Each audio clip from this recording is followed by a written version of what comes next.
একসময় শৈশব মানেই ছিল খোলা আকাশ, উড়ন্ত ঘুড়ি আর বন্ধুদের সঙ্গে নির্ভেজাল আনন্দ। কিন্তু সময়ের সঙ্গে সঙ্গে সেই ছবিটা আজ অনেকটাই বদলে গেছে।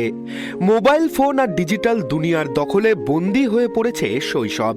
ঠিক এই বাস্তবতার মাঝেই হারিয়ে যাওয়া ঐতিহ্য আর শৈশবের আনন্দকে নতুন করে ফিরিয়ে আনতে এক ব্যতিক্রমী উদ্যোগ নিলেন রায়গঞ্জের বিধায়ক কৃষ্ণ কল্যাণী।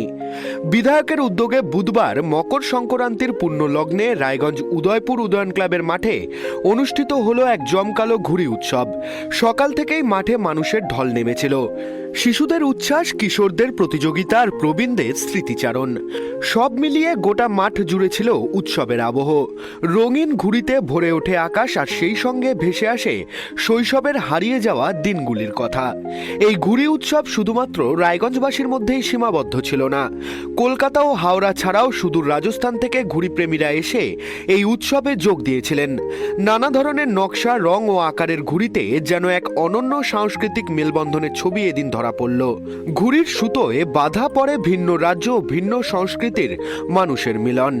আজকের এই ঘুড়ি উৎসবের মাধ্যমে পুরনো ঐতিহ্যকে আবার নতুন করে মানুষের কাছে তুলে ধরতে পেরে খুশি রায়গঞ্জের বিধায়ক কৃষ্ণ কল্যাণী। তিনি জানান, এই উৎসব শুধু বিনোদনের জন্য নয়, বরং নতুন প্রজন্মকে নিজেদের সংস্কৃতি ও শিকড়ের সঙ্গে যুক্ত করাই তার মূল লক্ষ্য। বিধায়কের আশা, আগামী বছর এই ঘুড়ি উৎসব আরও বড় পরিসরে আয়োজন করা হবে এবং তা এক মহা উৎসবে পরিণত হবে। এখন পুরানো ঐতিহ্যকে আমরা পুনরায় প্রতিষ্ঠিত করতে পেরেছি এই ঘুড়ি উৎসবের মধ্যে দিয়ে। আজকে আপনারা দেখুন, মাঠে ছোট থেকে ছোট শিশুর থেকে সিনিয়র সিটিজেন অবধি আজকে তারা সকলে এই উৎসবে সামিল হয়েছেন। আমাদের যে এই উৎসবটা কোথাও নাকি একটু বিলুপ্ত হয়ে যাচ্ছিল ঘুড়ি উড়ানোটা, সেটা আজকে পুনরায় উজ্জীবিত হয়েছে। যে হিসাবে রায়গঞ্জের সাধারণ আপামর জনগণ যেই হিসাবে পার্টিসিপেট করেছেন আর যেই হিসাবে চতুর্দিকে উৎসাহ রয়েছে, তো এটা প্রথম বছর এত গ্র্যান্ড সাকসেস হয়েছে। আগামী বছর আরেকটা মাত্রা নেবে। কেননা প্রথম বছরে হয়তো লোক এক্সপেক্ট করেনি যে কি হবে, কেমন হবে না হবে, কিন্তু আজকে এখানে সোশ্যাল মিডিয়ার মাধ্যমে কিংবা আপনাদের মাধ্যমে যেই হিসাবে আজকে উৎসাহের সহিত এই উৎসবটাকে পালন করা হয়েছে, আগামী দিনে এই উৎসব মহা উৎসবে পরিণত হবে।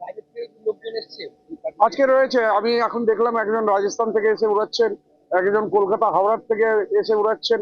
ওভারঅল এই উৎসবে সবাইকে ঐক্যবদ্ধ করা আমাদের উদ্দেশ্য ছিল, সেটাতে আমরা সফল হয়েছি। তার জন্য আমি রায়গঞ্জবাসীকে ধন্যবাদ। এদিনের এই ঘুড়ি উৎসবে উপস্থিত ছিলেন বিধায়কের সহধর্মিনীও। তিনিও বিধায়কের এই সৃজনশীল ভাবনাকে সাধুবাদ জানিয়েছেন। না, এটা সত্যি খুবই আমাদের জন্য খুবই ভালো লাগছে। আর এই যে সংস্কৃতিটা আমরা সবাই ভুলে যাচ্ছিলাম, বাচ্চারা আজকে দেখতেছি কি সুন্দর, ওরা মানে গুড্ডি দেখে অবাক হয়ে যাচ্ছে এটা কি আছে। মানে এটা আমরা ছোটবেলাতে আমরা দেখেছি, হ্যাঁ গুড্ডিটা কিরকম উড়ানো হয়, গুড্ডিটা কিরকম আমরা খেলি, কিন্তু আজকে যে অনুষ্ঠানটা হচ্ছে আমি বলবো প্রতি বছর হোক, আমাদের সংস্কৃতি যে লুপ্ত না হয়ে যায়, এটা আমরা চেষ্টা করবো। বাড়ির থেকেই উদ্যোগটা, বিধায়কের উদ্যোগটাকে আপনি কেমন দেখেন? দেখো, এটা আছে বিধায়কের, ওনার কথা, আমি ওনার সঙ্গে থাকি, উনি সবসময় একটা নতুন কিছু করতে চায়। দেখো, রান ফর রায়গঞ্জ যেটা প্রথমবার আমাদের রায়গঞ্জে হচ্ছিল, এখন এটা ঘুড়ি উড়ানোর কাইট ফেস্টিভ্যাল, এটা প্রথমবার হচ্ছে। উনি ভাবে কি যত আমাদের সংস্কৃতি যা আছে, আমাদের বাঙালি হিন্দু সবার সংস্কৃতি যে লুপ্ত না হয়ে যায়, সংস্কৃতিকে জীবিত করার জন্য উনি সবসময় করতে থাকবে। এদিন ঘুড়ি উৎসব ঘিরে গোটা রায়গঞ্জ যেন ফিরে পেয়েছে তার চেনা উৎসবের রূপ। খোলা আকাশের নিচে একসঙ্গে ঘুড়ি ওড়ানোর আনন্দে আবারও মিলেছে প্রজন্মের বন্ধন।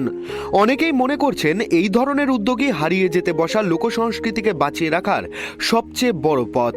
ডিজিটাল যুগের মাঝেও যে শৈশবের আনন্দ আর ঐতিহ্যকে নতুন করে ফিরিয়ে আনা সম্ভব, রায়গঞ্জের ঘুড়ি উৎসব সেটাই যেন চোখে আঙুল দিয়ে দেখিয়ে দিল।